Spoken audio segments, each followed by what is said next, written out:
Government ने हमारी अर्थव्यवस्था को आगे बढ़ाने के लिए, बेहतर स्थिति में लाने के लिए कौन कौन से आर्थिक नियोजन किए, कौन कौन से इकोनॉमिक प्लानिंग उन्होंने किया, तब हमारी अर्थव्यवस्था में सुधार आया, रोजगार का सृजन हुआ, उद्योग धंधों का विकास हुआ, आधारभूत संरचनाओं का डेवलपमेंट हुआ, कृषि में विकास हुआ, निर्यात बढ़ा, आयात घटा। ऐसी बहुत सारी चीज़ों को सही करने के लिए आज़ादी के बाद जो बहुत सारे प्लानिंग किए गए थे, जिसमें आपके पंचवर्षीय योजनाएं भी आएंगी, 12 पंचवर्षीय योजनाएं भी इसी में आएंगी, योजना आयोग का गठन, राष्ट्रीय विकास परिषद का गठन और बहुत सारे काम जो किए गए थे उस समय। इस तरीके से बहुत ज़्यादा मेहनत किया था उस समय हमारे राजनेताओं ने देश की आर्थिक स्थिति को सुधारने के लिए, आर्थिक, सामाजिक, राजनैतिक हर क्षेत्र को सुधारने के लिए काफ़ी मेहनत किया गया आज़ादी के बाद, तब जाकर के स्थिति में इतना सुधार देखने को मिलता है। तो हम लोग यही पढ़ेंगे कि आज़ादी के बाद क्या क्या काम गवर्नमेंट के द्वारा किया गया देश की स्थिति को बेहतर बनाने के लिए हर फील्ड में। बात समझ में आया? तो आज के चैप्टर का नाम क्या है? आर्थिक नियोजन, इकोनॉमिक प्लानिंग। हाँ मिली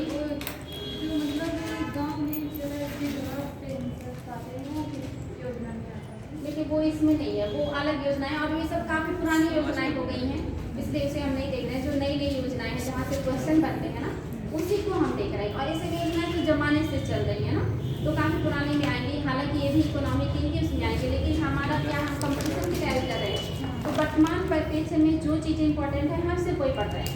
अगर ऐसे पढ़ेंगे ना तो बहुत बड़ा हो जाएगा सिलेबस, फिर खत्म नहीं होगा और फिर आपको बहुत ज़्यादा नहीं पढ़ना है। मतलब आपको एक तरीके से इतना ज्ञान चाहिए कि आप अपने पैरों पे खड़े हो जाएं और एक जागरूक इंसान बन जाए, बस उतना ही पढ़ना है। अगर उससे ज़्यादा डिटेल पढ़ेंगे ना आप, तो सारे सब्जेक्ट इतने ज़्यादा ब्रॉड है ना कि पढ़ते रहेंगे। एक सब्जेक्ट के एक टॉपिक पे ही आपका जीवन बीत जाएगा अगर आप उसमें PhD करें, रिसर्च करें, इतना ब्रॉड है हर सब्जेक्ट। बस समझ में आया? इसलिए हम लोग महत्वपूर्ण चीज़ों को भी देख रहे हैं, ज़्यादा आप लोग का बर्डन नहीं बढ़ाएंगे। आर्थिक नियोजन बात समझ में आ गया? ठीक है, इसमें 2 लाइन लिखिएगा। आर्थिक नियोजन में राज्य के नेतृत्व में संपूर्ण अर्थव्यवस्था का ऐसा प्रबंधन, राज्य के नेतृत्व में, राज्य मतलब सरकार। हाँ बेटे नया चैप्टर है आर्थिक नियोजन। राज्य के नेतृत्व में, राज्य के नेतृत्व में संपूर्ण अर्थव्यवस्था का ऐसा प्रबंधन, संपूर्ण अर्थव्यवस्था का ऐसा प्रबंधन जिससे राष्ट्रहित की प्राप्ति हेतु, संपूर्ण अर्थव्यवस्था का ऐसा प्रबंधन जिससे राष्ट्रहित की प्राप्ति हेतु, जिससे राष्ट्रहित की प्राप्ति हेतु उपलब्ध संसाधनों का अनुकूलतम उपयोग सुनिश्चित हो सके, उपलब्ध संसाधनों का अनुकूलतम उपयोग सुनिश्चित हो सके।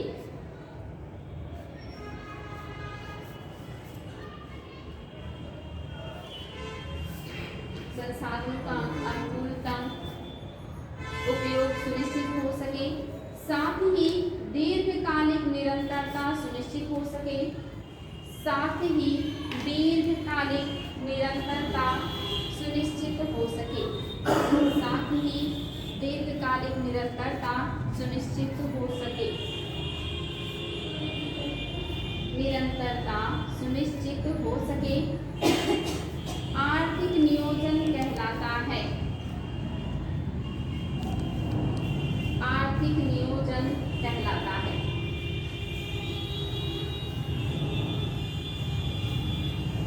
आर्थिक नियोजन का मतलब समझ में आ गया? आपके देश में, आपके पास, आपके घरों में, अगर घर की बात करें तो छोटे स्तर पे और देश की बात करें तो आपके देश में जितने संसाधन उपलब्ध हैं उनका आप ऐसे अनुकूलतम उपयोग करें, इस तरह से उपयोग करें कि सबकी ज़रूरतें पूरी हो जाएं और ये लंबे समय तक चलता रहे। इसी को क्या कहते हैं? आर्थिक नियोजन। जैसे आपके घर में ही 1 साल का बजट बनता होगा कि इस साल हम क्या क्या काम करेंगे और कितना हमें बचत करना है, तो उसी हिसाब से बचत करके आप आगे का प्लान बनाएंगे। तो ये क्या हो गया? Economic planning. चाहे वो आपके परिवार का हो या देश का है, जो आपके पास संसाधन है, जो पूंजी है, उसका अनुकूलतम उपयोग करना और आगे के लिए कुछ बचत भी करना ताकि ये प्रोसेस लंबा चलता रहे। इसी को क्या कहेंगे? आर्थिक नियोजन कहते हैं। आगे बढ़े। पैरा चेंज कीजिएगा। कल्याणकारी राज्य में आर्थिक नियोजन द्वारा समाज को, कल्याणकारी राज्य में आर्थिक नियोजन द्वारा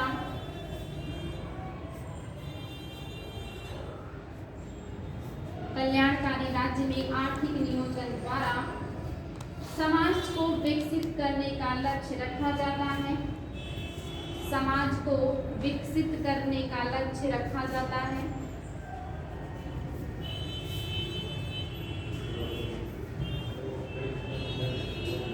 लगभग 200 वर्षों के अंग्रेजी शासन के दौरान, लगभग 200 वर्षों की अंग्रेजी शासन के दौरान, लगभग कितने वर्षों तक हम अंग्रेजों के गुलाम रहे?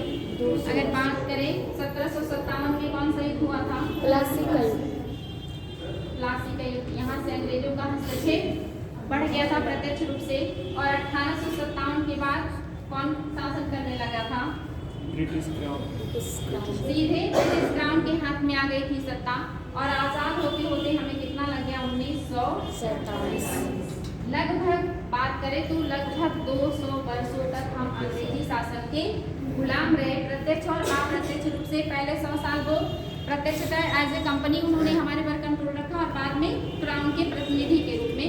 और इस दरमियान भारत की अर्थव्यवस्था को इन्होंने पूरी तरीके से बर्बाद कर दिया था। मैंने आपको पहले भी बताया था कि इन्होंने भारत की जो मार्केट है इसको कच्चे माल का उत्पादक बना दिया, और ब्रिटिश माल का यहाँ पे खपत होने लगा। यानी कि हमारी जो बाजार है अब वो उत्पादन करने वाली नहीं रही वस्तुओं का, बल्कि वो केवल और केवल कच्चे माल का उत्पादन करती थी। यहाँ से कच्चा माल ब्रिटेन को जाता था, वहाँ से फैक्ट्रियों में बना हुआ माल वापस फिर हमारे ही मार्केट में आता था, और हम उसे लेने के लिए मजबूर होते थे। हमारे यहाँ के जो उद्योग धंधे थे वो सब किसने बर्बाद किए? अंग्रेजों ने अपने स्वार्थ के लिए बर्बाद कर दिया था। तो आर्थिक स्थिति हमारी काफ़ी खराब हो गई थी जब देश आज़ाद हुआ। अब ऐसे में जब देश आज़ाद हुआ तो फिर गवर्नमेंट के ऊपर या जो सरकारें बनी उनके ऊपर एक बड़ी जिम्मेदारी आई, एक जिम्मेदारी का बड़ा बोझ आया कि कैसे अपने देश की आर्थिक, सामाजिक, राजनीतिक हर क्षेत्र में स्थिति को बेहतर बनाए। तो यहाँ हम लोग वही पढ़ रहे हैं कि मतलब जो आपका आर्थिक नियोजन है इसमें जो संसाधन है उसी का हम अनुकूलतम उपयोग करके अपनी स्थिति को सुधारने का, बेहतर बनाने का प्रयास करते हैं। ठीक, तो आपने लिखा कि लगभग 200 वर्षों के अंग्रेजी शासन के दौरान भारत की अर्थव्यवस्था को जानबूझकर अल्प विकसित बनाने के उद्देश्य से, भारत की अर्थव्यवस्था को जानबूझकर अल्प विकसित बनाने के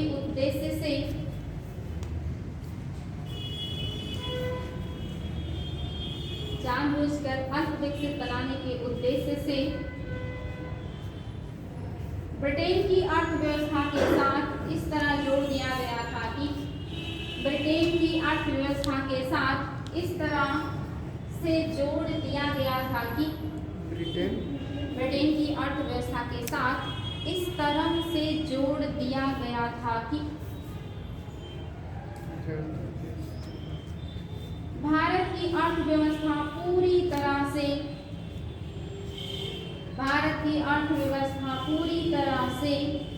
ब्रिटेन की अर्थव्यवस्था पर निर्भर हो गई थी।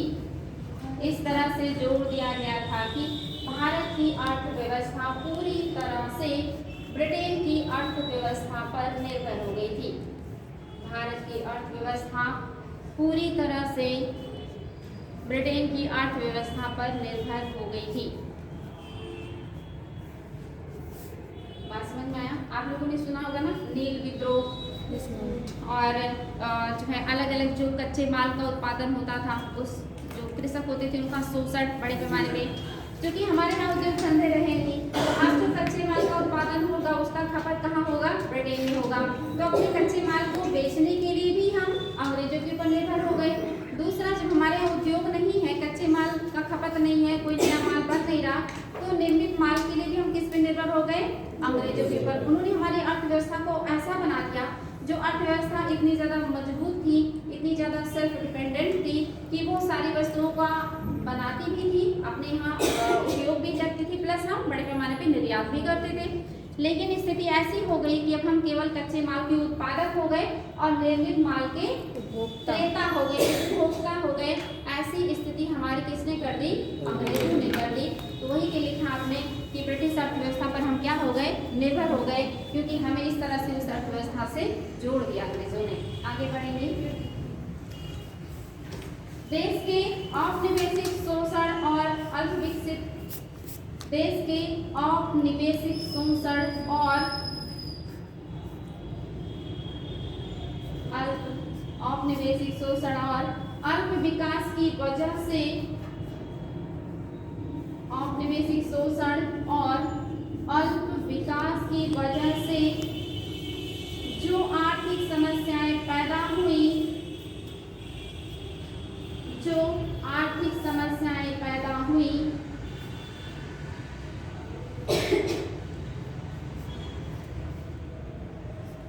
उनमें बेरोजगारी और गरीबी सर्वाधिक महत्वपूर्ण है। जो आर्थिक समस्याएं पैदा हुई उनमें बेरोजगारी और गरीबी सर्वाधिक महत्वपूर्ण है।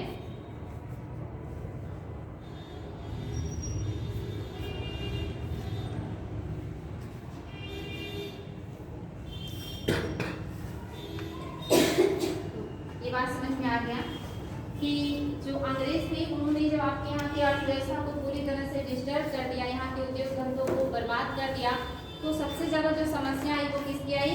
बेरोजगारी की और गरीबी की। गरीबी कब आती? जब हमारे पास कोई साधन नहीं रहता है अपनी आजीविका को चलाने का, तभी गरीबी आती है। तो बेरोजगारी आई तो गरीबी भी आई। जो यहाँ के धनाढ्य लोग थे, आप देखेंगे यहाँ जो है बहुत ज़्यादा संपत्ति थी।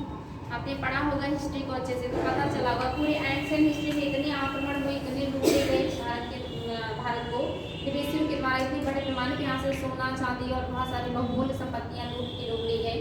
मध्यकालीन भारत में भी आप देखेंगे लगातार आक्रमण होते रहे, पूरे टाइम लूटपाट का काम चलता रहा।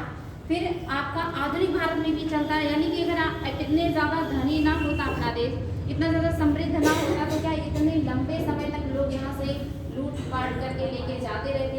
और लास्ट में भी इतना लंबे समय तक अंग्रेजों ने भी यही काम किया। प्रत्यक्षता यानी कि बहुत ज़्यादा संपत्ति थी। आप यहाँ के बुनकर, कारीगर, ये सारे लोग भी अपने एक तरीके से कि बहुत अच्छी स्थिति में थे। बहुत ज़्यादा उनके पास एक तरीके से कि जो कीमती धातुएं हुआ करती थी और जो पैसे हुआ करते थे वो बहुत बड़े पैमाने पे होती थी। आपने अगर एनसीईआरटी पढ़ा होगा क्लास 8 की एनसीईआरटी आप पढ़ेंगे तो उसमें पता चलेगा कि अंग्रेजों के आने के बाद कैसे उन्होंने बारी बारी से हर वर्ग को निशाना बनाया। पहले शासकों को, फिर नवाबों को, फिर जमींदारों को, उसके बाद किसानों को, उसके बाद आपके बुनकर भी साथ साथ चल रहे थे। लास्ट में जनजातियों को और जो घुमक्कड़ लोग होते थे उनको भी, किसी को नहीं छोड़ा, सभी को अंग्रेजों ने बर्बाद कर दिया। जबकि इसके पहले सभी लोग बहुत अच्छी स्थिति में थे। यहाँ तक कि जो घर में महिलाएं बुनाई का काम करती थी, हथकरघा का काम करती थी, उनकी स्थिति भी इतनी अच्छी। उसमें कहानी लिखी है एक महिला की एनसीईआरटी में कि पहले हमारे यहाँ बहुत ज़्यादा सूत का ऑर्डर आता था और हम घर पे अपने ला करके सूत बनाते थे और फिर उस सूत को व्यापारी को दे दिया करते थे। इससे मतलब मेरे पति नहीं है, उसने बहुत अच्छे से दिया कि मेरे पति नहीं थे, उनके जाने के बाद भी मैं अपने घर का पूरा खर्चा अच्छे से चला लेती थी इस काम से। और मैंने अपनी दोनों बेटियों की शादी भी उसी काम से कर लिया और मेरा जीवन बहुत आराम से चल रहा था। मैं और मेरी सास बहुत आराम से थे। लेकिन अंग्रेजों के आने के बाद जब इन्होंने अपने यहाँ के माल को यहाँ बेचना शुरू किया तो हमारे हाथ से बने हुए धागों का यहाँ डिमांड घट गया और धीरे धीरे लेना लोग बंद कर दिए। और आज ऐसी स्थिति है कि हमारे पेट पालने की भी ज़्यादा एक तरीके से कि लाले पड़ गए हैं, यानी कि अब हमें भोजन भी नहीं मिल पाता। 2 वक्त का इतनी खराब स्थिति हो गई थी। तो ये एनसीईआरटी क्लास 8 पढ़िएगा, बहुत ही बढ़िया से उसमें बताया गया है कि अंग्रेजों के आने के बाद किस तरह से बारी बारी से ऊपर से लेकर नीचे तक का हर एक वर्ग प्रभावित हुआ और किस तरह हर चीज़ बर्बाद हो गया। मतलब पढ़ेंगे तो ऐसा लगेगा कि जैसे उस चीज़ को जी रहे हैं, आप फील कर रहे हैं, क्योंकि बहुत सारे लोगों का रिसर्च रहता है, उन्होंने बहुत बढ़िया से उसको डिस्क्राइब किया होता है। पढ़िएगा एनसीईआरटी क्लास 8 का, अगर अंग्रेजों के बारे में जानना होगा, बहुत बढ़िया दिया उसमें।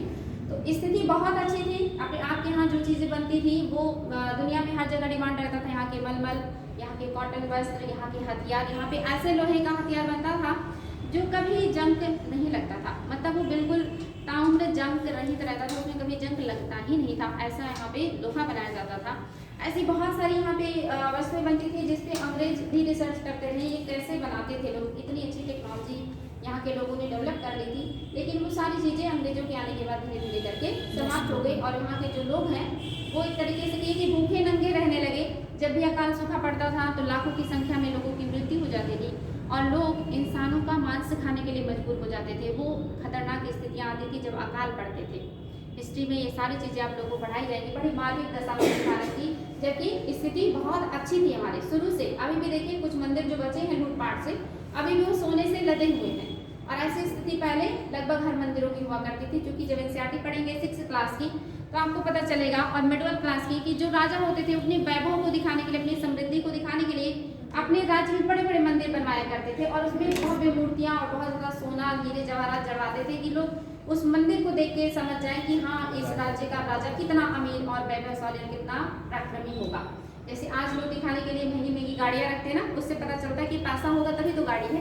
वैसे पहले लोग मंदिर बनवाते थे कि आप मंदिर को देखेंगे तो समझ में आ जाएगा कि इस राज्य के राजा के पास कितना पैसा, कितना पावर और कितनी समृद्धि है।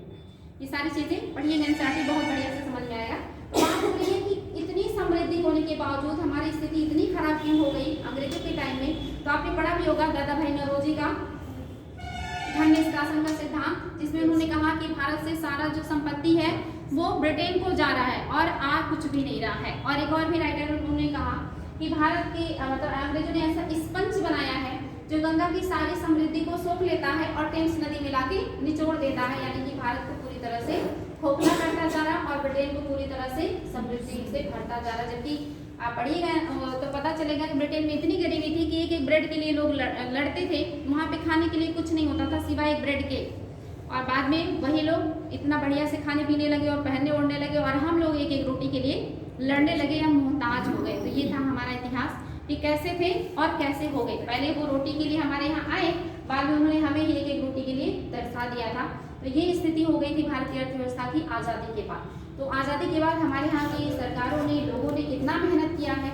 अगर वैसी मेहनत आज करते तो शायद बहुत अच्छी स्थिति आ जाती, क्योंकि उस समय हमारी स्थिति बहुत खराब थी। अब हेडिंग कीजिएगा, नियोजन की आवश्यकता क्यों। जब देश आज़ाद हुआ तो हमें नियोजन की आवश्यकता क्यों थी, नियोजन की आवश्यकता क्यों,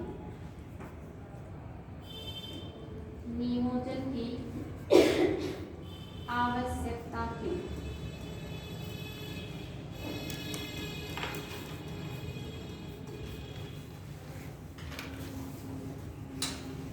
Why need planning? वो कीजिएगा। ऐसे अनेक कारण थे जिन्होंने भारत में आर्थिक नियोजन की प्रक्रिया को, ऐसे अनेक कारण थे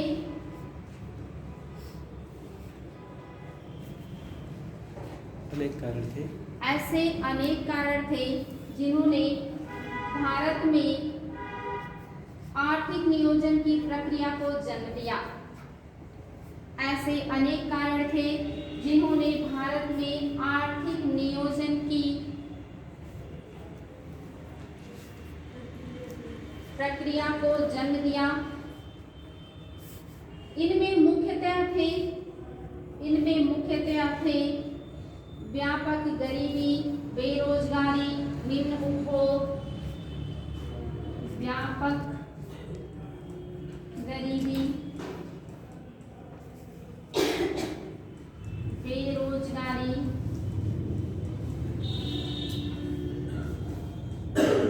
निम्न उपभोग, व्यापक गरीबी, बेरोजगारी, निम्न उपभोग, निम्न उपभोग स्तर, आगे गरिमाहीन जीवन शैली, उद्योग का अभाव, गरिमाहीन जीवन शैली,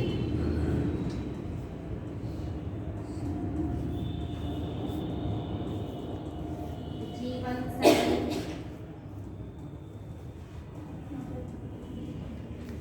उद्योग का अभाव, उद्योग का अभाव, व्यापार का अभाव, कौशल का अभाव, उद्योग का अभाव, व्यापार का अभाव, कौशल का अभाव,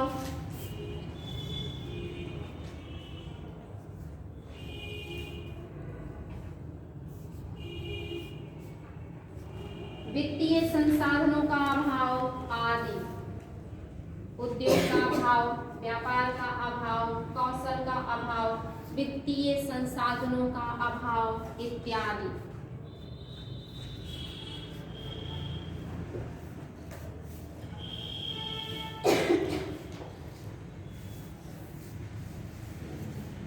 नियोजन की प्रक्रिया को समझने के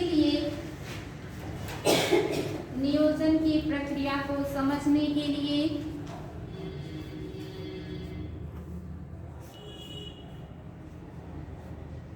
पहले हमें उत्पादन ढांचे को समझना होगा।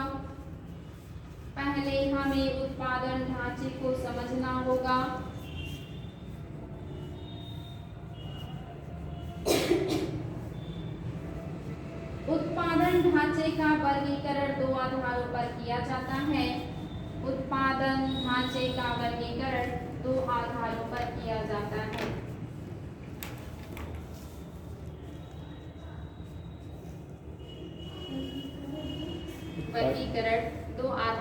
किया जाता है।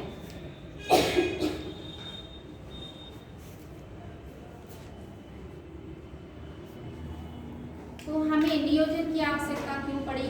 क्योंकि आजादी के बाद हमारे यहाँ व्यापक गरीबी थी, बड़े पैमाने पे बेरोजगारी था, निम्न उपभोग स्तर था, साथ ही गरिमा विहीन आपका जीवन शैली था, साथ ही विकास नहीं था, व्यापार अच्छा नहीं था, उद्योग की स्थिति अच्छी नहीं थी और बहुत सारी समस्याएं थी।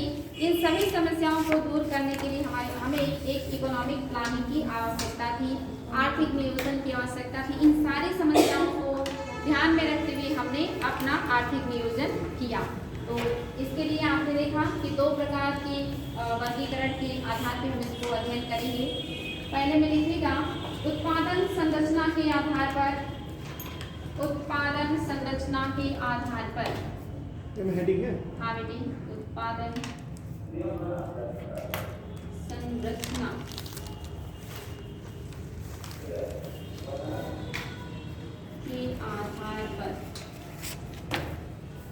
संरचना के आधार पर। तो कीजिएगा किसी देश या किसी क्षेत्र विशेष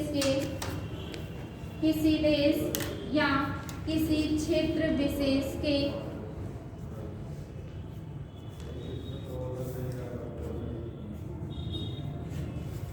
कुल उत्पादन में उत्पादन के विभिन्न क्षेत्रों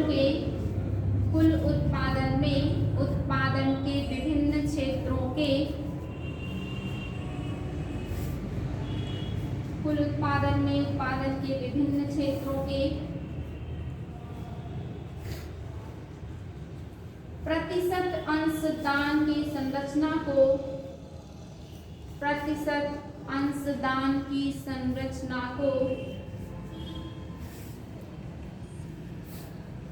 उत्पादन संरचना कहा जाता है।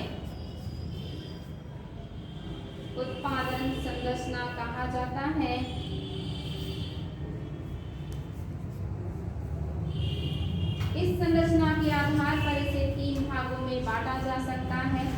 इस संरचना के आधार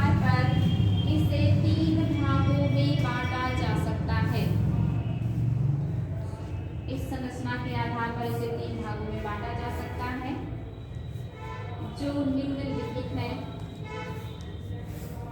निम्नलिखित है। पहला है विकसित उत्पादन संरचना। नहीं बेटी, हेडिंग तीन आधार पे जो आप उत्पादन संरचना को बांटेंगे उसमें पहला हेडिंग है विकसित उत्पादन संरचना। ये आप लोग पढ़ चुके हैं और मतलब उसी से मिलता जुलता है। विकसित उत्पादन संरचना का मतलब समझते हैं। मैंने आपको बताया था ना, अर्थव्यवस्था को तीन भागों में बांटा जाता है। सरकार के हस्तक्षेप के आधार पे, नियोजन के आधार पे, अलग अलग पढ़ाया है। उसमें मैंने बताया था कि उद्योग आधारित अर्थव्यवस्था किसे कहेंगे, सेवा आधारित अर्थव्यवस्था किसे कहेंगे। विकसित अर्थव्यवस्था को ही सेवा आधारित अर्थव्यवस्था कहते हैं। विकासशील में आपके उद्योग और सेवाएं दोनों आ जाती हैं और अल्प विकसित में कृषि आधारित अर्थव्यवस्था देखने को मिलती है। याद है सारी चीजें? पहले चैप्टर में ही ये पढ़ाया था। मैंने कहा था हर चैप्टर एक दूसरे से कनेक्टेड है, कुछ ना कुछ आपको मिलेगा।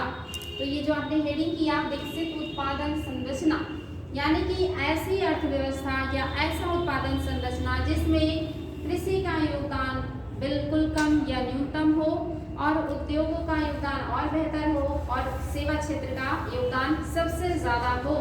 तो ऐसी ही स्थिति को हम क्या कहेंगे, ऐसी संरचना को हम क्या कहेंगे, विकसित उत्पादन संरचना। नोट कर लीजिए 2 लाइन। यदि किसी देश की उत्पादन संरचना में कृषि क्षेत्र का प्रतिशत, यदि किसी देश की उत्पादन संरचना में कृषि क्षेत्र का प्रतिशत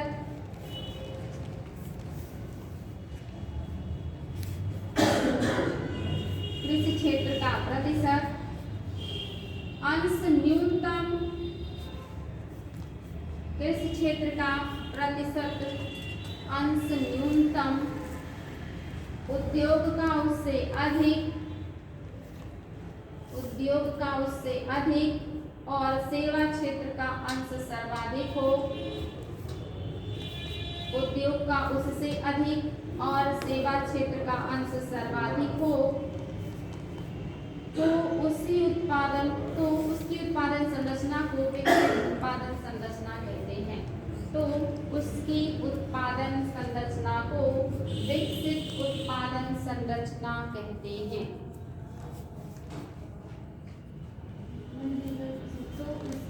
उत्पादन संरचना को विकसित उत्पादन संरचना कहते हैं। रटना बिल्कुल नहीं है, नोट इसलिए कर रहा है कि आप लोग रिवीजन कर लें, कंफ्यूज ना हो। आसान है, जब किसी उत्पादन संरचना में कृषि का अंशदान न्यूनतम, उससे ज्यादा उद्योग का और सबसे ज्यादा सेवा क्षेत्र का योगदान हो, तब वो कैसा हो गया, विकसित उत्पादन संरचना। और ये संरचना ज्यादातर विकसित देशों में भी देखने को मिलेगा, जहाँ पे कृषि का योगदान जीडीपी में न्यूनतम होता है, उद्योग का सेकेंड होता है और सबसे ज्यादा किसका होता है, सेवा क्षेत्र का होता है। ये पहचान है विकसित अर्थव्यवस्था की या विकसित उत्पादन संरचना की। दोनों उत्तर एक ही है, बस जरा सा अंतर है शब्दावली में, ठीक ना। दूसरा हेडिंग कीजिएगा, अविकसित उत्पादन संरचना, अविकसित उत्पादन संरचना, अविकसित उत्पादन संरचना, अविकसित उत्पादन संरचना। तो समझ में आ गया कि नोट करवा दूं। यहाँ पे सेवा क्षेत्र का योगदान सबसे कम, उद्योग का उससे ज्यादा और कृषि का अंशदान सबसे ज्यादा रहेगा। इसी को क्या कहेंगे, अविकसित उत्पादन संरचना। नोट करवा दें या रहते। नेक्स्ट है विकासशील उत्पादन संरचना, विकासशील उत्पादन संरचना।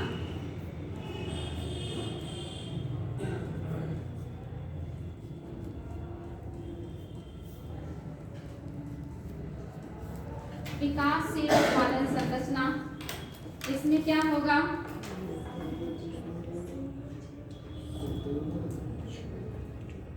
उद्योग पहले। यदि किसी देश में उत्पादन में कृषि क्षेत्र का अंशदान घटता जा रहा हो, उद्योग और सेवा क्षेत्र का अंशदान बढ़ता जा रहा हो, तो क्या हो जाएगा, विकासशील उत्पादन संरचना। बात समझ में आ रहा है। कृषि का योगदान घट रहा है, उद्योग और सेवा क्षेत्र का योगदान बढ़ रहा है जीडीपी में या उत्पादन संरचना में, तो ही क्या हो गया, विकासशील उत्पादन संरचना। समझ में आ गया। जैसे कि भारत कृषि का योगदान घट रहा है और उद्योग और सेवा का बढ़ रहा है।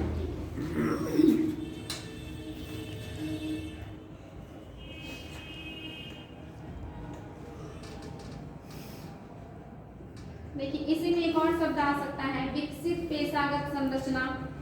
यानी अगर आपका विकसित पेशागत संरचना है, बस ऐसे समझ लीजिए, विकसित पेशागत संरचना। यहाँ पे सेम वही उत्तर है, बस इतना है कि जब सही है। सेवा क्षेत्र सबसे ज्यादा रोजगार दे, उद्योग उससे कम रोजगार दे और कृषि उससे कम रोजगार दे, तब वो कैसा हो जाएगा? विकसित पेशागत संरचना। यानी कि आपको काम करने के लिए ज्यादा जो योगदान दे रहा है वो सेवा क्षेत्र दे रहा है, तो विकसित पेशागत। अगर कोई कृषि दे रहा है तो मतलब अविकसित पेशागत, और अगर उद्योग और सेवा ज्यादा दे रहे हैं तब आपका क्या हो जाएगा? विकासशील पेशागत संरचना। बात समझ में आ गया? समझ जाएंगे ना, कोई दिक्कत तो नहीं होगी, क्योंकि ये देखिए विकसित अर्थव्यवस्था भी आएगा, विकसित संरचना भी आएगा, उत्पादन संरचना, विकसित पेशागत संरचना भी आएगा। तो तीनों में माइनर सा अंतर है। एक जगह उत्पादन बताना है, एक जगह आपको जीडीपी में योगदान बताना है, और एक जगह लोगों को रोजगार बताना है। बस समझ में? जब अर्थव्यवस्था पूछेगा तो जीडीपी में योगदान किस क्षेत्र का है, जब पूछेगा कि उत्पादन, तो उत्पादन में किस क्षेत्र का उत्पादन मतलब ज्यादा है, और जब पेशागत पूछेगा तो यानी कि रोजगार कौन सा क्षेत्र ज्यादा देगा। बस समझ में आ रहा है? कोई दिक्कत हो तो मैं नोट करवा दूँ। नो ये नीचे वाला लिखवा दे, एक लिखवा दे तो बाकी समझ जाएंगे। ठीक है, नोट कर लीजिए, समस्या ना हो आप लोगों को। यदि किसी देश के कुल उपलब्ध रोजगार में यदि, अच्छा इसके पहले हेडिंग था ना मैंने, जैसे मैंने आपको कहा था ये उत्पादन संरचना की एक हेडिंग किया था मैंने ना, तो इसमें 3 बताया था ना। वैसे पेशागत संरचना के आधार पर फिर 3 प्रकार की है ये, ठीक ना? विकसित पेशागत संरचना, अविकसित और विकासशील। तो ये 2 प्रकार मैंने बताया था ना, याद है? मैम ये पहला हो गया, अगला क्या है डालना है? ये 3 हो गया, विकासशील, उत्पादन संरचना हो गया है। ठीक है, देखिए मैंने आपको कहा था नियोजन की आवश्यकता क्यों है, फिर उसमें मैंने कहा था कि ये 2 आधार पे किया जाता है। एक उत्पादन संरचना के आधार पे, तो मैंने आपको बताया ये 3, और एक दूसरा जो है वो क्या है, वो है आपका पेशागत संरचना के आधार पर। अब पेशागत संरचना के आधार पे फिर 3 प्रकार का है, विकसित पेशागत संरचना, विकासशील पेशागत संरचना और अविकसित पेशागत संरचना। बात समझ में आया? कंफ्यूज तो नहीं होंगे? नोट करवा दो, इसमें नोट करवा दो, ये पेशागत संरचना के आधार पर करवा दो। बताएं दूसरा जो हेडिंग होगा, एक तो ये था ना, दूसरा जो होगा वो होगा पेशागत संरचना के आधार पर। अब इसके अंतर्गत पहला हेडिंग विकसित पेशागत संरचना।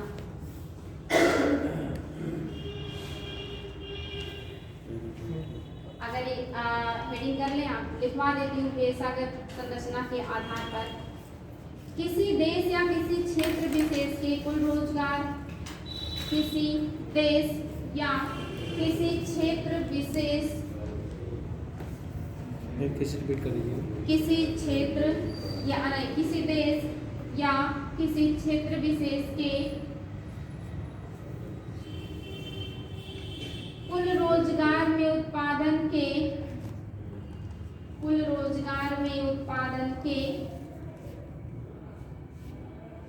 विभिन्न क्षेत्रों के प्रतिशत, कुल रोजगार में उत्पादन के विभिन्न क्षेत्रों के प्रतिशत,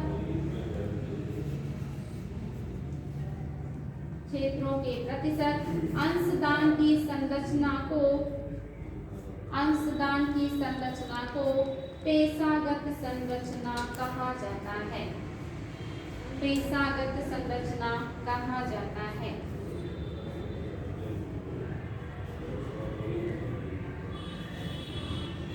पेशागत संरचना कहा जाता है। अब चाहे के लिए हेडिंग करिए और इसको नोट करा दूं।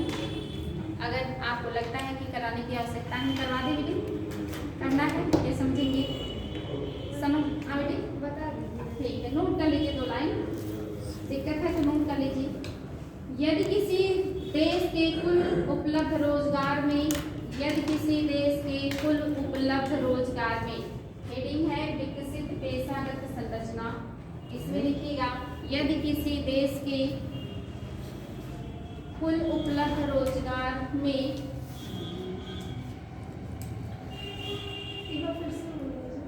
यदि किसी देश के कुल उपलब्ध रोजगार में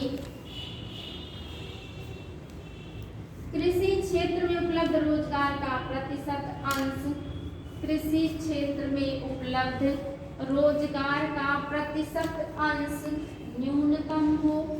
कृषि क्षेत्र में उपलब्ध रोजगार का प्रतिशत अंश न्यूनतम हो।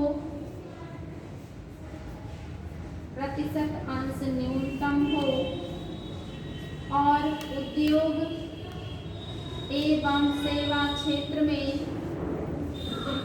उद्योग एवं सेवा क्षेत्र में उत्तरोत्तर वृद्धि हो रही हो तो उद्योग एवं सेवा क्षेत्र में उत्तरोत्तर वृद्धि हो रही हो तो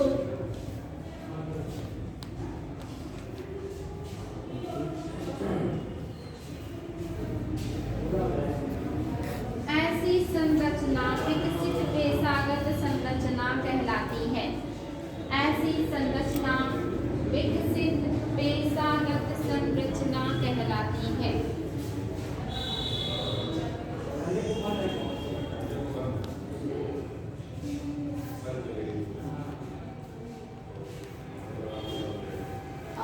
क्या अविकसित और विकासशील भी लिखवा दें? हो गया ना दीदी? चलिए अच्छी बात है।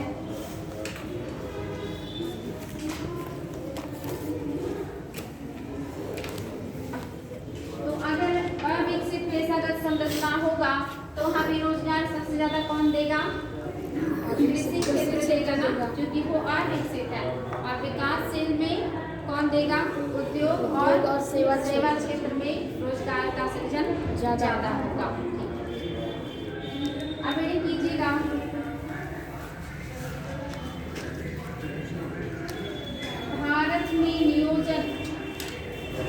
भारत में नियोजन प्लानिंग इन इंडिया। भारत में नियोजन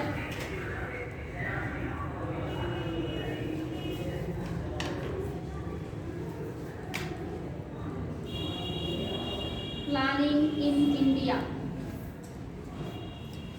भारत में नियोजन प्लानिंग इन इंडिया। एडिट कीजिएगा स्वतंत्रता के पूर्व भारत में नियोजन।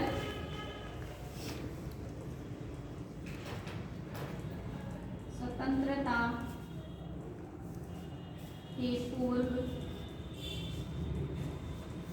भारत में नियोजन।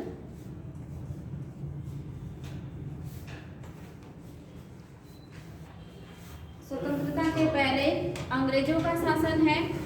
अंग्रेजी शासन में आप सभी को पता है कि बहुत ज़्यादा बढ़िया काम नहीं होगा इकोनॉमिक प्लानिंग के क्षेत्र में, लेकिन थोड़ा बहुत काम किया गया है, उसी को हम देखेंगे।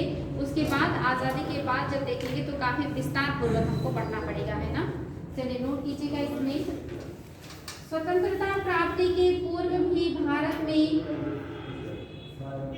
स्वतंत्रता प्राप्ति के पूर्व भी भारत में आर्थिक नियोजन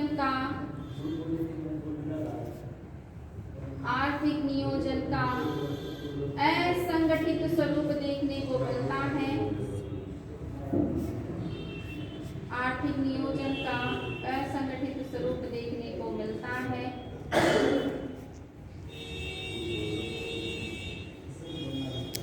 देखने को मिलता है। 1930 के दशक में 1930 के दशक तक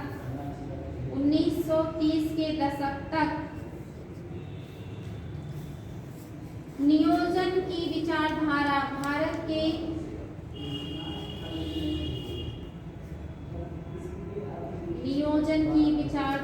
भारत के बौद्धिक एवं राजनीतिक विचारों में शुरू हो चुकी थी। भारत के बौद्धिक एवं राजनीतिक विचारों में शुरू हो चुकी थी। राजनीतिक विचारों में शुरू हो चुकी थी। 1930 के दशक में विभिन्न विचारधाराओं से 1930 के दशक में विभिन्न विचारधाराओं से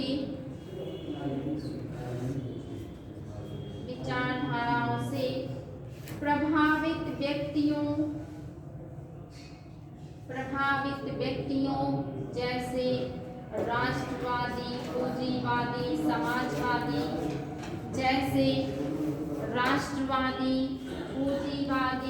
समाजवादी,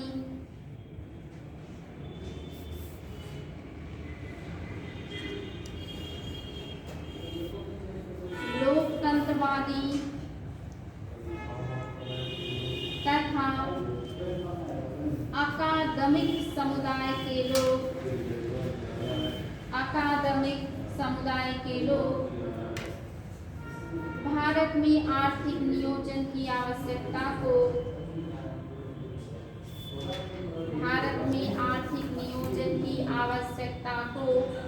महसूस करते हुए नजर आए।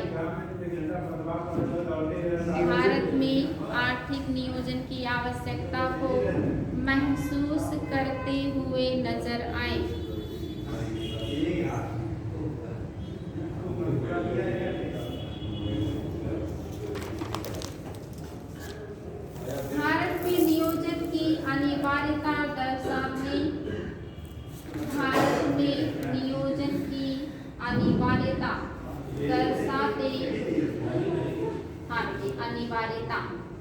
भारत में नियोजन की अनिवार्यता दर्शाते अनेक प्रस्ताव लाए गए।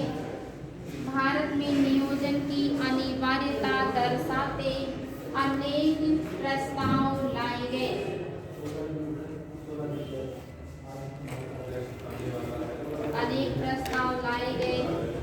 लेकिन ब्रिटिश शासन के द्वारा इन्हें कोई महत्ता नहीं दी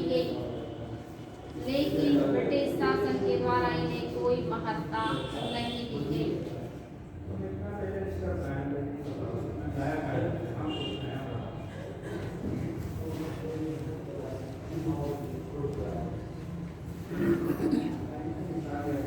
भारत में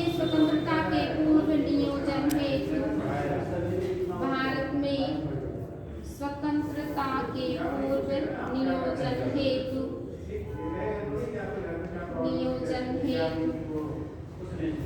प्रस्तुत किए गए कुछ प्रस्ताव अथवा योजनाएं निम्नलिखित हैं। प्रस्तुत किए गए कुछ प्रस्ताव अथवा योजनाएं निम्नलिखित हैं।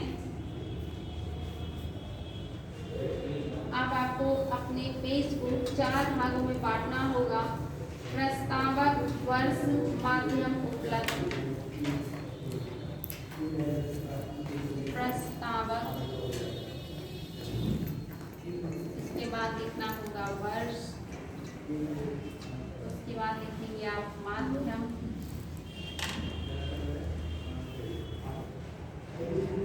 और लास्ट में लिखेंगे उपलब्धि।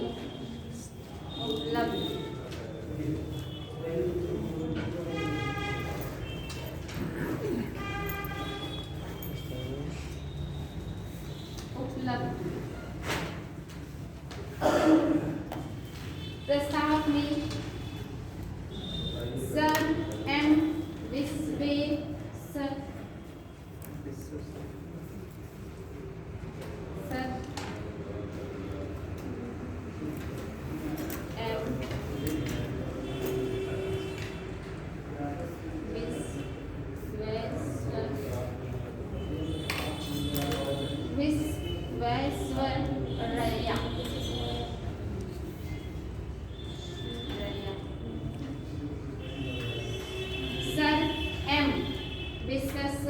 रैया विश्वेश्वरैया। वर्ष है 1934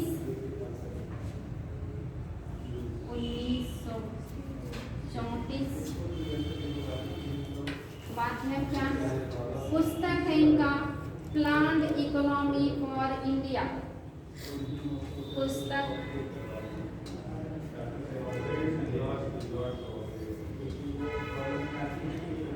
प्लान्ड इकोनॉमी फॉर इंडिया उपलब्धि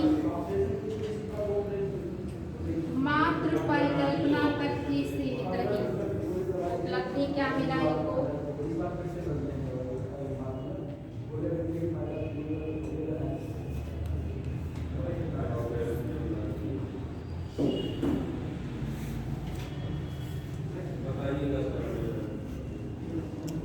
मात्र कल्पना तक ही सीमित रही।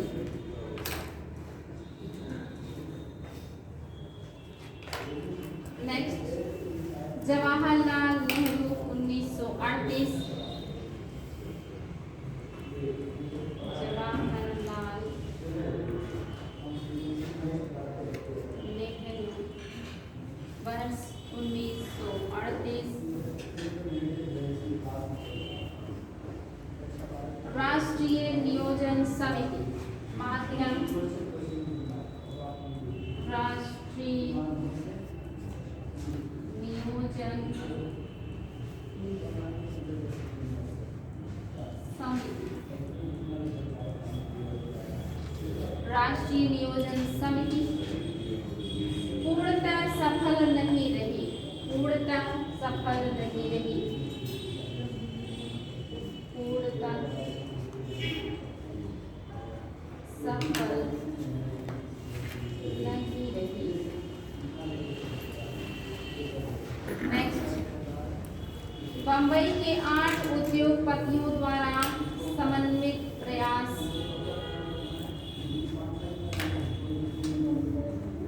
बंबई के 8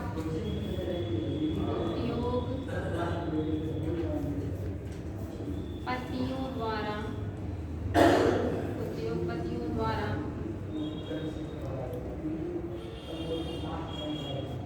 समन्वित प्रयास।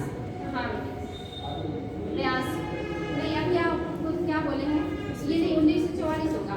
बंबई में 8 उद्योगपतियों द्वारा समन्वित प्रयास 1944। ये वर्ष है 1944।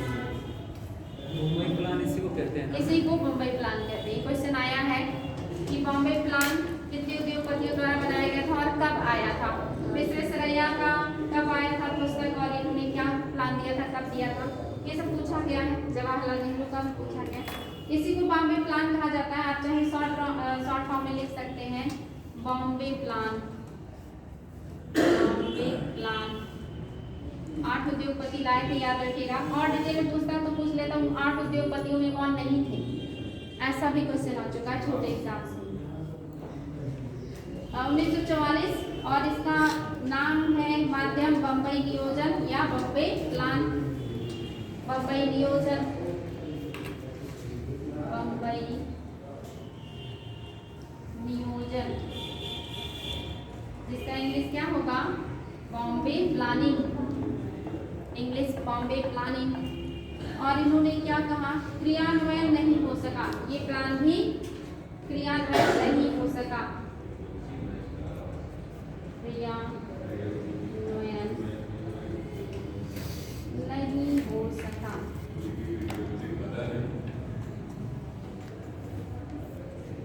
नेक्स्ट है आचार्य श्री मन्ना रायण।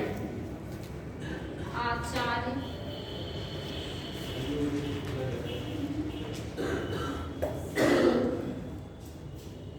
मन्ना रायण।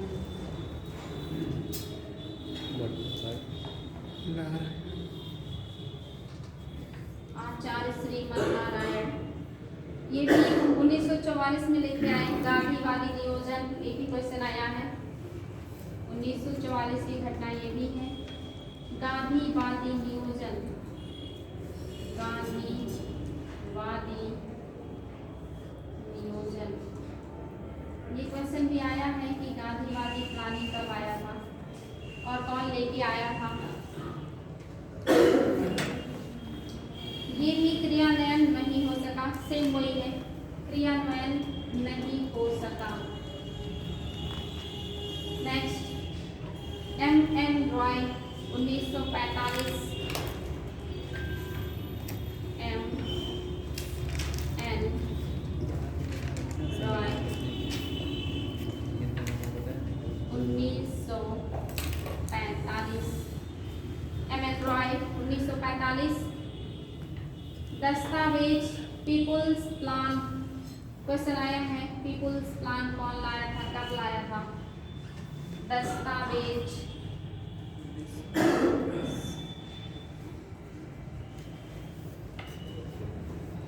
पीपुल्स प्लान, पीपुल्स प्लान पूर्णतः सफल नहीं रही, पूर्णतः सफल नहीं रही, पूर्णतः सफल नहीं रही। नेक्स्ट, अंतरिम सरकार का गठन 1946, अंतरिम सरकार का गठन वर्ष 1946। उच्च स्तरीय सलाहकारी योजना आयोग, उच्च स्तरीय सलाहकारी योजना आयोग, उच्च स्तरीय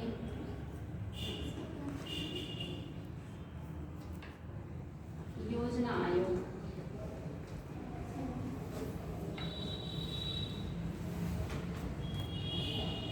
उच्च स्तरीय योजना आयोग, उच्च स्तरीय सलाहकारी योजना आयोग। इनका अस्थायी योजना आयोग की संस्तुति, अस्थायी योजना आयोग की संस्तुति, यहाँ लिखिएगा उपलब्धि में, अस्थायी योजना आयोग की संस्तुति, अस्थायी योजना आयोग की संस्तुति। नेक्स्ट, ये भी बहुत इंपॉर्टेंट है, जयप्रकाश नारायण, जनवरी 1950, जयप्रकाश नारायण, जनवरी 1950।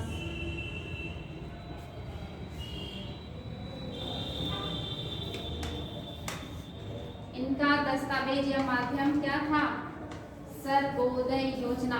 ये क्वेश्चन आया है, सर्वोदय योजना कौन लाया था, कब लाया था। सर्वोदय योजना ये आया था 1950 में, लाए थे जयप्रकाश नारायण। क्रियान्वित नहीं हो सका, इसमें भी लिख दीजिएगा, उपलब्धि क्रियान्वित नहीं हो सका। और लास्ट, भारत सरकार 15 मार्च 1950, भारत सरकार 15 मार्च, डेट याद रखिएगा, बहुत इंपॉर्टेंट है, 15 मार्च 1950। योजना आयोग माध्यम, योजना आयोग। ये क्वेश्चन पहले बहुत ज़्यादा पूछा गया है कि योजना आयोग का गठन कब हुआ था, विथ डेट पूछा है, 15 मार्च 1950 योजना आयोग, योजना आयोग का गठन। तो यहाँ पे योजना आयोग गठित हो गया था, कंप्लीट हो गया था ये काम। उपलब्धि में ही लिखना है। हाँ, उपलब्धि में योजना आयोग का गठन हो गया। यहाँ पे देख रहे हैं कितने सारे प्रस्ताव आए हैं, और इन दोनों को छोड़ दिया जाए तो लगभग सारे आज़ादी के पहले के हैं। जो अलग अलग लोगों के द्वारा लाए गए हैं और ये एग्जाम में पूछे भी गए हैं, तो याद रखिएगा, इनको इम्पोर्टेंट है। अब हेडिंग कीजिएगा स्वतंत्रता के पश्चात भारत में नियोजन। स्वतंत्रता के पश्चात भारत में नियोजन। स्वतंत्रता के पश्चात भारत में नियोजन। Planning in India after independence. Planning in India after independence. यहाँ तक की बात समझ में आई कि विभिन्न लोगों के द्वारा बहुत सारे प्रस्ताव समय समय पर लाए गए, लेकिन अंग्रेजों ने किसी को भी सफल नहीं होने दिया। उनके जाने के बाद ही जा करके आप देख रहे हैं आपका योजना आयोग सफल हो रहा है, और वो भी किस डेट में? 15 मार्च और वर्ष 1950 नोट कीजिएगा। स्वतंत्रता प्राप्ति के पश्चात भारत में स्वतंत्रता प्राप्ति के पश्चात भारत में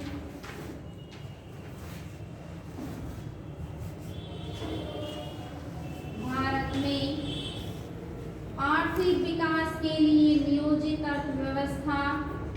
आर्थिक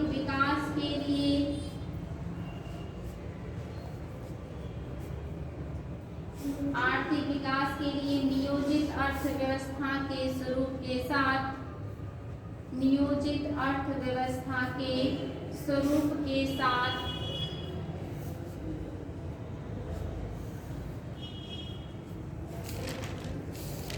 मिश्रित अर्थव्यवस्था प्रणाली को चुना गया।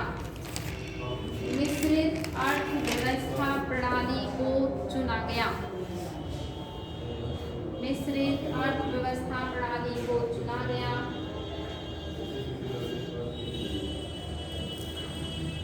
जिनकी आर्थिक नियोजन को प्रमुख स्थान दिया गया, जिनमें आर्थिक नियोजन को प्रमुख स्थान दिया गया। जिनमें आर्थिक नियोजन को प्रमुख स्थान दिया गया।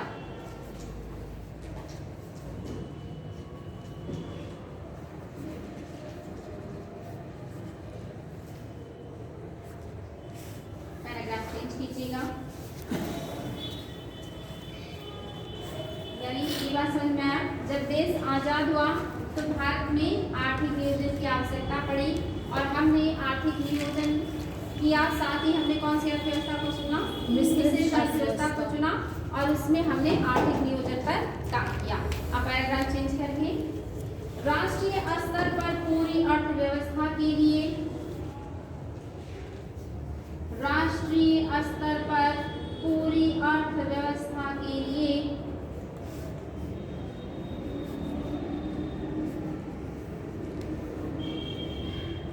पूरी अर्थव्यवस्था के लिए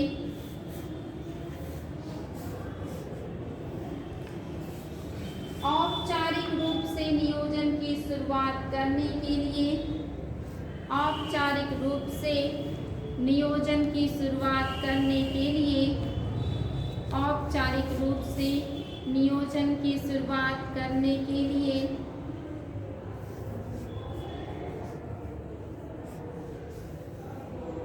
एक अस्थायी विशेष निकाय की आवश्यकता थी। एक अस्थायी विशेष निकाय की आवश्यकता थी।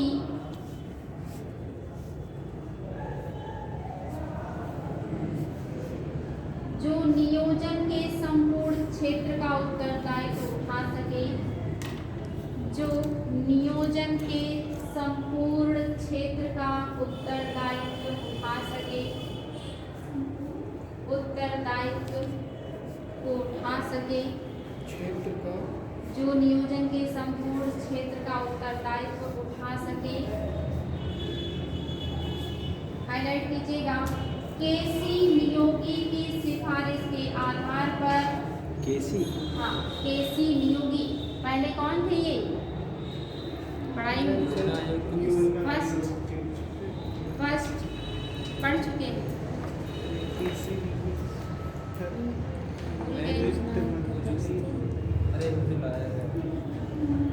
केसी नियोगी को पढ़ा चुके हैं। देश के पहले क्या थे ये? कृषि क्षेत्र में सुधार के लिए सड़क बनाया गया था। वाणिज्य और उद्योग मंत्रालय से जुड़े हुए थे ना। आप लोगों को पढ़ा चुकी हूँ, रिविजन नहीं कर रहे हैं आप लोग। चलिए आगे बढ़ेंगे। केसी नियोगी की सिफारिश के आधार पर, केसी नियोगी की सिफारिश के आधार पर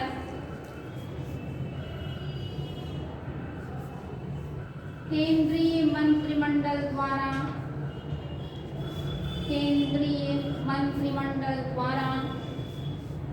लाए गए एक प्रस्ताव को पारित करके, केंद्रीय मंत्रिमंडल द्वारा लाए गए प्रस्ताव को पारित करके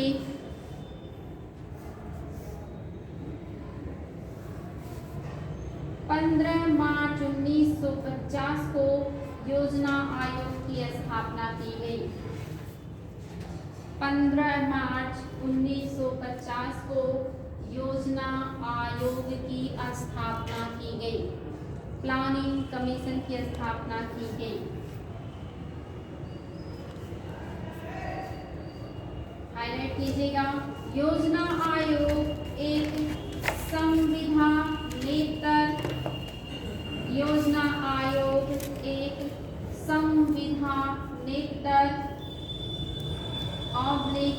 गैर संवैधानिक, योजना आयोग एक संविधानेतर मतलब संविधान से इतर, संविधानेतर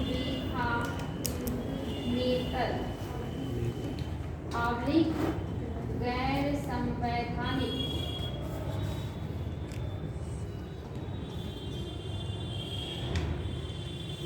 ये क्वेश्चन आया है कि कैसी संस्था है, तो संविधानेतर हो या गैर संवैधानिक दोनों एक ही बात है। गैर संवैधानिक एवं परामर्शदात्री निकाय था, एवं परामर्शदात्री निकाय था। ये एडवाइजरी संस्था है, परामर्शदात्री निकाय था। आर्थिक विकास से जुड़े विभिन्न मुद्दों हेतु, आर्थिक विकास से जुड़े विभिन्न मुद्दों हेतु, विभिन्न मुद्दों हेतु भारत सरकार के लिए यह एक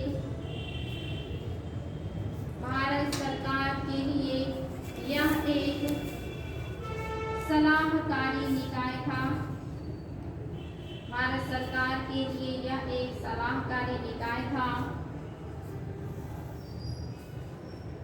हाईलाइट कीजिएगा। प्रधानमंत्री योजना आयोग के पदेन अध्यक्ष होते हैं।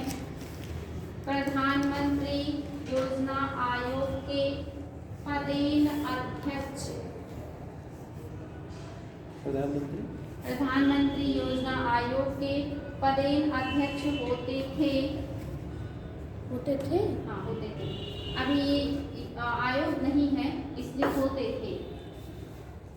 1 जनवरी 2015 को, हाईलाइट कीजिएगा, 1 जनवरी 2015 को योजना आयोग की स्थान 1 जनवरी 2015 को योजना आयोग की स्थान नीति आयोग ने ले ली है।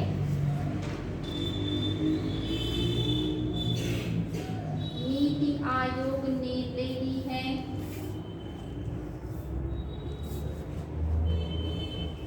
इसके साथ ही भारतीय अर्थव्यवस्था के विकास से, इसके साथ ही भारतीय अर्थव्यवस्था के विकास से, भारतीय अर्थव्यवस्था के विकास से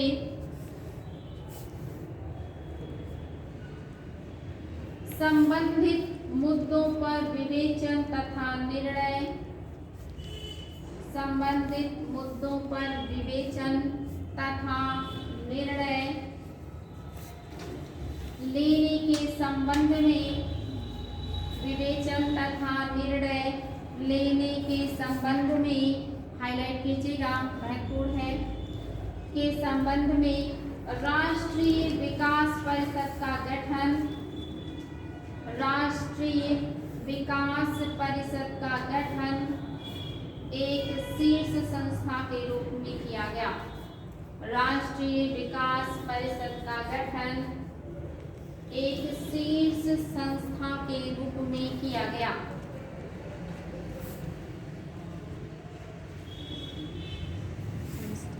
राष्ट्रीय विकास परिषद की स्थापना, राष्ट्रीय विकास परिषद की स्थापना अगस्त 1952 में की गई। राष्ट्रीय विकास परिषद की स्थापना 6 अगस्त 1952 में की गई। विथ डेट याद रखिएगा, 6 अगस्त 1952 में की गई। राष्ट्रीय विकास परिषद, हाईलाइट कीजिएगा, राष्ट्रीय विकास परिषद एक संविधानेतर निकाय है। राष्ट्रीय विकास परिषद एक संविधानेतर यानी कि गैर संवैधानिक निकाय है।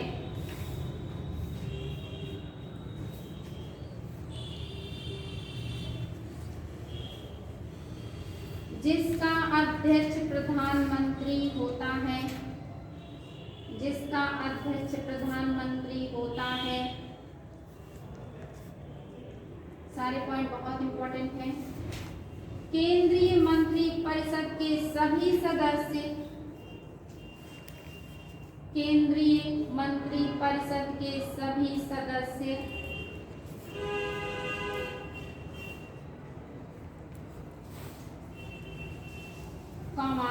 सभी राज्यों के मुख्यमंत्री, सभी राज्यों के मुख्यमंत्री, केंद्र शासित प्रदेशों के प्रशासक, केंद्र शासित प्रदेशों के प्रशासक, हाँ जी प्रशासक, तथा योजना आयोग, तथा योजना आयोग ब्रैकेट में इसके समाप्त होने तक, तथा योजना आयोग ब्रैकेट में इसके समाप्त होने तक ब्रैकेट बंद के सभी सदस्य इसके पदेन सदस्य होते हैं, के सभी सदस्य इसके पदेन सदस्य होते हैं।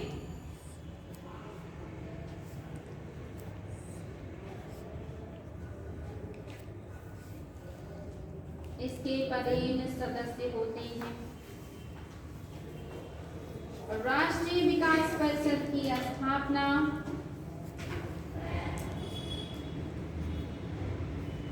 अब यहाँ 2 मिनट रुकिए आप लोग। बात समझ में आ रहा है कि जब देश आजाद हुआ तब देश की आर्थिक स्थिति को सुधारने के लिए, बेहतर बनाने के लिए और उन सभी समस्याओं को दूर करने के लिए जो आपने लिखा, गरीबी, बेरोजगारी, अशिक्षा, औद्योगिक निर्माण, औद्योगिक विकास, व्यापारिक स्थिति, कौशल का विकास, इन सभी को ठीक करने के लिए हमने क्या किया, आर्थिक नियोजन किया, इकोनॉमिक प्लानिंग बनाई। लेकिन समस्या ये थी कि इस इकोनॉमिक प्लानिंग को कामयाब करने के लिए या आर्थिक नियोजन को कामयाब करने के लिए एक अस्थायी संस्था की या आयोग की आवश्यकता थी। इसी आवश्यकता को ध्यान में रखते हुए हमने किसका गठन किया, योजना आयोग का। कब किया, 15 मार्च 1950 को। योजना आयोग का प्रधानाध्यक्ष कौन होता था, प्रधानमंत्री, और कैबिनेट के सभी लोग उसके सदस्य होते थे, प्लस केंद्र शासित प्रदेशों के प्रशासक उसके सदस्य हुआ करते थे। और यही लोग कोई भी जो प्लान बनता था उसको बनाते थे और फाइनली राष्ट्रीय विकास परिषद उसको फाइनल कर देता था। बनाता था योजना आयोग, लेकिन उसको फाइनल कौन करता था, राष्ट्रीय विकास परिषद। चूंकि योजना आयोग के ऊपर कौन है, राष्ट्रीय विकास परिषद। तो इसी चीज को, चूंकि योजना आयोग को आगे चल के समाप्त कर दिया गया 1 जनवरी 2015 को, और उसकी जगह पे कौन आ गया, नीति आयोग। और इसी काम को आगे बढ़ाने के लिए एक और संस्था है बनाई गई, राष्ट्रीय विकास परिषद, 6 अगस्त 1952 को, जिसके प्रधानाध्यक्ष भी प्रधानमंत्री होते हैं, जिसमें सभी कैबिनेट के जो सदस्य होते हैं उसके सदस्य होते हैं, पदेन सदस्य। और इसमें सभी केंद्र शासित प्रदेशों के प्रशासक भी होते हैं। राज्यों के मुख्य प्लस योजना आयोग जब तक था तब तक उसके सभी सदस्य राष्ट्रीय विकास परिषद के सदस्य हुआ करते थे। योजना आयोग की बात करें या राष्ट्रीय विकास परिषद की, दोनों ही गैर संवैधानिक या संविधानेतर निकाय थे। बात समझ में आया? यहाँ तक आपने बात कर ली कि हमने क्या बनाया, क्यों बनाया, कौन कौन इसके सदस्य होते हैं और कब बनाया। यहाँ तक क्लियर है। अब बात करेंगे ये क्या काम करेगा। ठीक, चलिए आगे बढ़ते हैं। कोई बात जो ना समझ में आई हो, कहीं कोई समस्या? ठीक है, चलिए आगे बढ़ते हैं। हाँ, तो आपने लिखा राष्ट्रीय विकास परिषद की स्थापना नियोजन तथा सामान्य आर्थिक नीतियों पर राष्ट्रीय विकास परिषद की स्थापना नियोजन तथा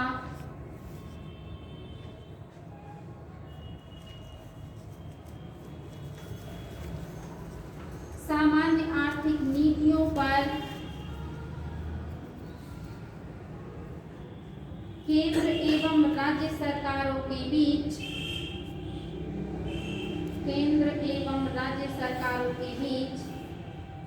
समझदारी और परामर्श बढ़ाने की दिशा में सरकार के बीच केंद्र सरकार और राज्यों के बीच या केंद्र एवं राज्य सरकारों के बीच समझदारी और परामर्श बढ़ाने की दिशा में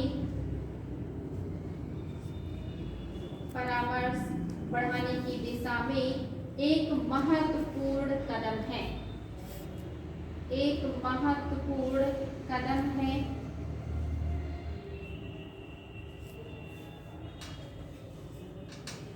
भारतीय अर्थव्यवस्था के विकास से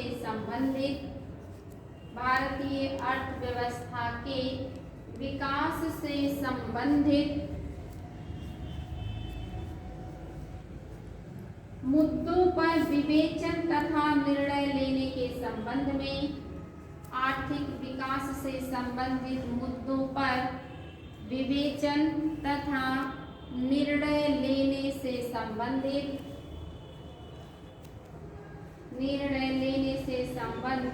संबंध में राष्ट्रीय विकास परिषद निर्णय लेने के संबंध में राष्ट्रीय विकास परिषद एक शीर्ष संस्था है। राष्ट्रीय विकास परिषद एक शीर्ष संस्था है।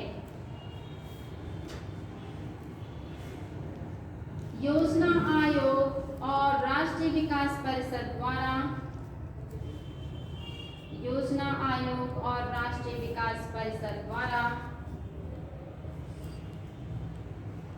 भारत में पंचवर्षीय योजना को अपनाया गया था।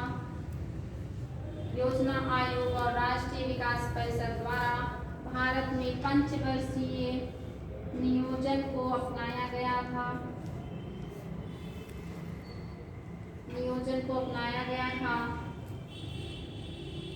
किंतु 1 जनवरी 2015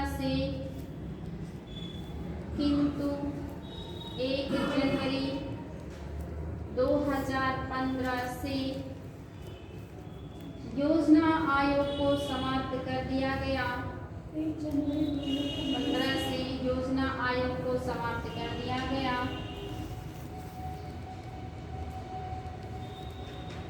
एवं इसकी जगह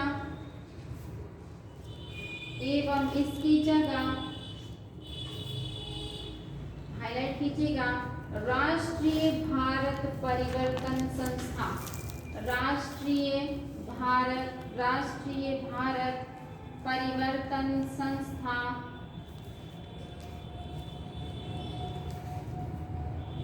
national institution for transforming India, ये आपके नीति आयोग का फुल फॉर्म है।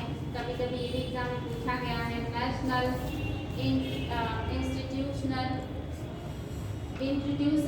इंस्टीट्यूशन फॉर ट्रांसफॉर्मिंग इंडिया, इसी को हिंदी में क्या कहते हैं? राष्ट्रीय भारत परिवर्तन संस्था।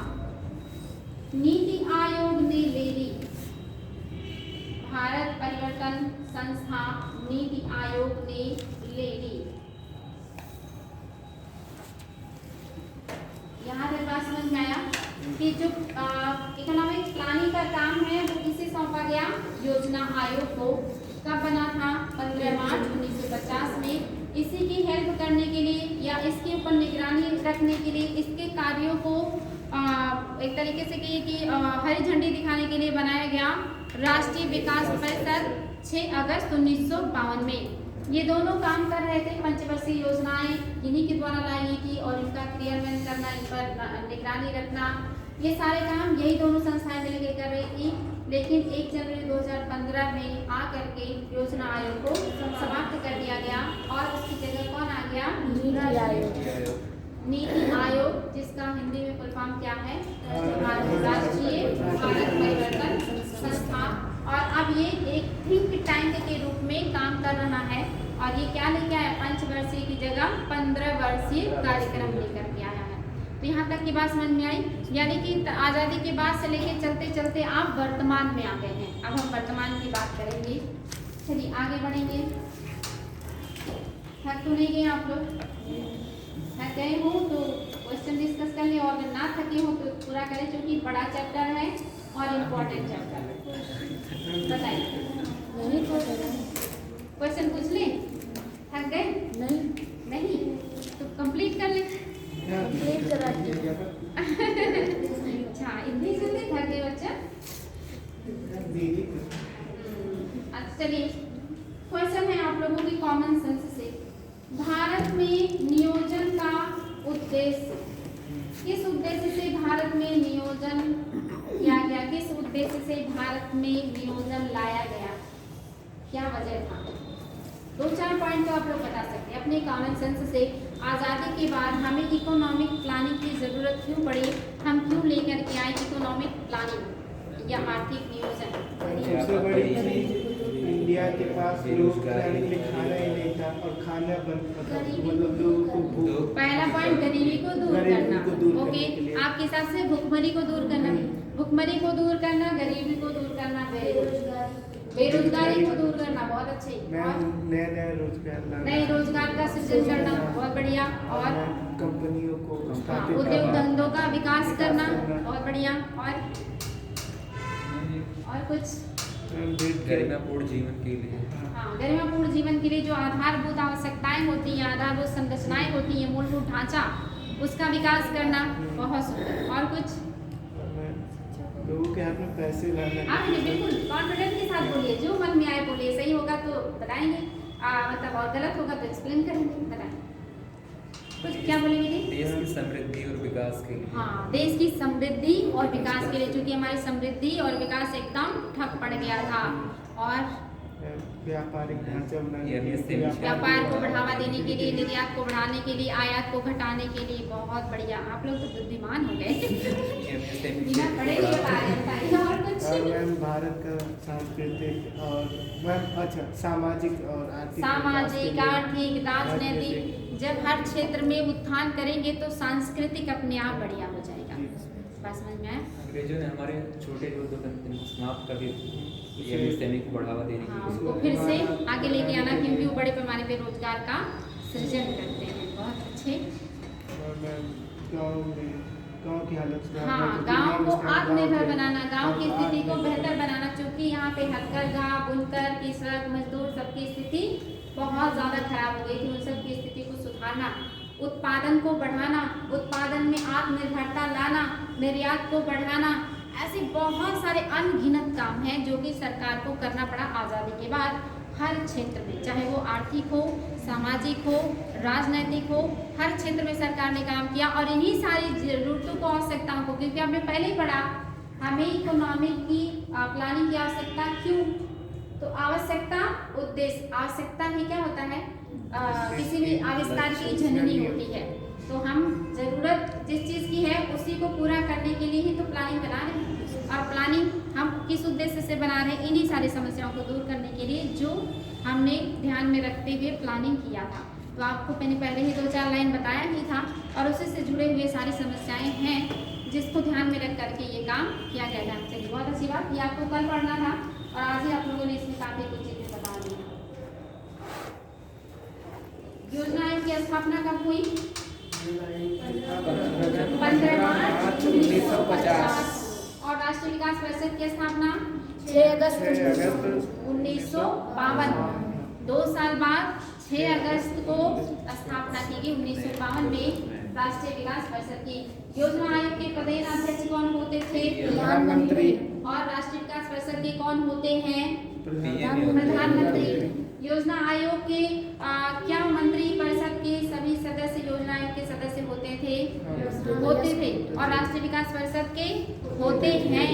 और क्या केंद्र शासित प्रदेशों के प्रशासक राष्ट्रीय विकास परिषद के सदस्य होते हैं? बिल्कुल होते हैं। और प्लस योजना आयोग के सभी सदस्य भी इसके सदस्य होते थे जब तक योजना आयोग था तब तक। योजना वो भी रहेंगे, राज्यों के सीएम। हाँ बिल्कुल, सभी राज्यों के मुख्यमंत्री, केंद्र शासित प्रदेशों के प्रशासक, क्योंकि हर केंद्र शासित प्रदेश में मुख्यमंत्री नहीं होते, वहाँ केंद्र के प्रशासक होते हैं, राज्यपाल, उच्च और उपराज्यपाल होते हैं, जिनको प्रशासक कहा जाता है। तो ये सभी लोग क्या होंगे? इसके सदस्य होंगे। और उससे भी बड़ी संस्था बन के कौन आई? नीति आयोग का 1 जनवरी 2015 योजना आयोग को रिप्लेस करके आई। अब जितने राष्ट्रीय विकास परिषद के सदस्य हैं वो सारे के सारे नीति आयोग के सदस्य होंगे। इसके अलावा जितने महत्वपूर्ण संस्थाएं, हायर जितने इंस्टीट्यूट हैं आपके, चाहे वो शिक्षा के क्षेत्र के हो, चाहे टेक्नोलॉजी के क्षेत्र के हो, या किसी भी क्षेत्र के, उनकी जो बड़े बड़े विशेषज्ञ होंगे उनको भी आमंत्रित करते हैं। ये जब भी कोई काम करना होता है तो उस पर सलाह के लिए, तो ये और भी बड़ी संस्था होगी। अभी हम लोग नीति आयोग को ही पढ़ेंगे 1-2 दिन कि नीति आयोग की वाली के कौन कौन सदस्य होते, किस तरह से काम कर रहा, अभी तक क्या काम किया 2015 से लेकर के इन वर्षों में नीति आयोग ने, उसको भी पढ़ेंगे। फिलहाल तो भी हम लोग इकोनॉमिक प्लानिंग पे ही चल रहे हैं, आज़ादी के पहले की स्थिति और आज़ादी के बाद क्या क्या काम हमने किया। अभी तो ये काफ़ी लंबा चैप्टर है और यहाँ से क्वेश्चन भी आए हुए हैं। ठीक है, यहाँ तक की बात समझ में आ गई। सर्वोदय योजना कौन लाया था? सर्वोदय योजना जयप्रकाश नारायण का है। ओके, बॉम्बे प्लान कब आया था?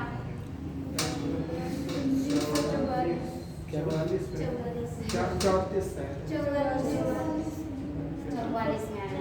देखिए रिविजन करके आएंगे तब अच्छे से समझ आएगा। सामने लिखा है, नकल नहीं कर पाया। प्रथम पंचवर्षीय योजना कब आया था?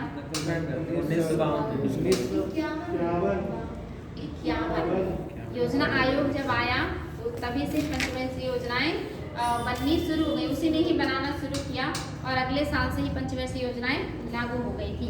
प्रथम पंचवर्षीय योजना में हमने कौन सी चीज पर ज्यादा ध्यान दिया था? कृषि और खाद्यान्न उत्पादन। अगर जितना टारगेट रखा था उतना हम प्राप्त कर पाए थे कि नहीं? उससे अधिक प्राप्त कर पाए थे।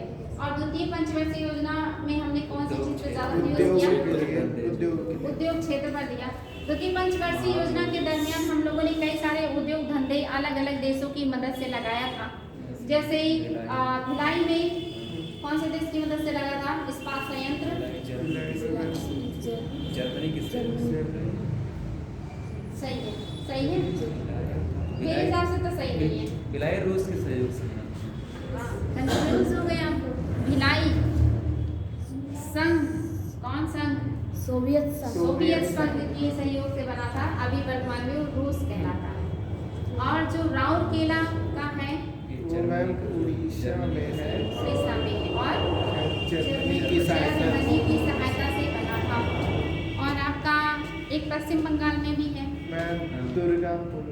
दुर्गापुर इस्पात संयंत्र किसकी सहायता से बना था? ब्रिटेन की सहायता से।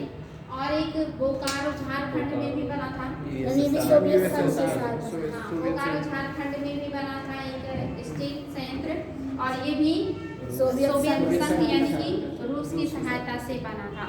ये जो हमने द्वितीय पंचवर्षीय योजना के दौरान बहुत सारे उद्योग धंधे भी लगाने का प्रयास किया, लेकिन हमारी स्थिति इतनी खराब थी कि हमें बहुत सारे विदेशी लोगों से मदद मांगनी पड़ी थी। शुरुआत में स्थिति इतनी खराब थी कि हमें खाद्यान्नों के लिए भी देशों से मदद मांगनी पड़ती थी और हमें हर क्षेत्र के लिए जो है मदद मांगना पड़ता था। एक तरीके से कहिए कि भीख मांगना पड़ता था। देशों से कि हमें अनाज दे दीजिए, हमें कुछ पैसा दे दीजिए, हम अपने यहाँ उद्योग लगा लें, हम अपने यहाँ आधारभूत संरचना का डेवलपमेंट कर लें, अपने लोगों का पेट भर लें। जितने भी हमारे बड़े बड़े नेता थे वो सभी लोग हर जो भी देश थे उनसे जो दे सकते थे मदद, उनसे मदद की गुहार किया करते थे कि हमारी हेल्प कीजिए।